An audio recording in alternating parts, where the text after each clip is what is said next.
Hey everyone. Okay, I'm in my Winnebago and we're changing the starter. We're still in the process of changing the starter on this stupid thing. Let me tell you, a nightmare job on a Winnebago to change the starter, all because somebody had the bright idea to put headers on this. Yeah, the headers and the full dual exhaust sounds really nice. It's a full dual exhaust straight to the mufflers and out the back. True duals. It sounds really nice, but to get the starter off, having headers is an absolute nightmare. We had to deal with two strip bolts. The heads were stripped. Luckily, the threads weren't stripped.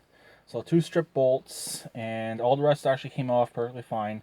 We had to take off the driver's side front tire. I'll show that in a second, and that was also a nightmare to get off. Had to take the spark plugs out, which actually that was one of the easiest jobs to do. All to get the starter off. The starter unbolted perfectly fine. It was sitting on the headers perfectly fine. And but from then on, it was an absolute nightmare. We almost resorted to pulling the transmission off the back of the engine, like undoing the bell housing bolt, sliding the transmission back, just to give a little bit more room to get at the starter bolt, or to get the starter to clear the headers.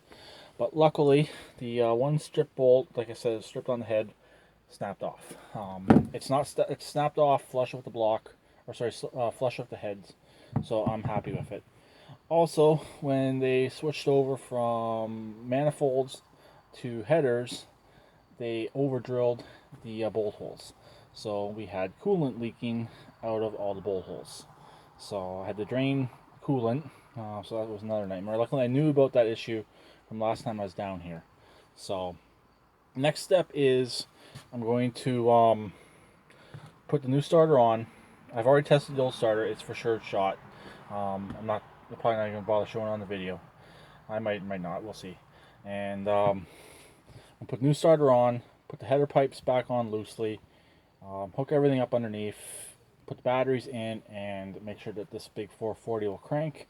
Once I know it will crank again, gotta be careful that it doesn't fire, because we have the spark plugs and everything in on this side of the engine. On the passenger side of the engine is all, nothing's touched. So I just gotta make sure the engine doesn't fire, because it's only gonna be firing on 4 cylinders. It's mainly want to see if it's gonna crank.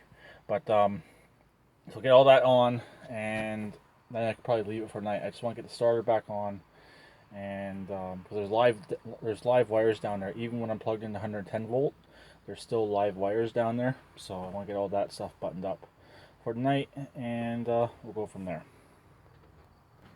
Here's it from the other side. You can't really see too much, but the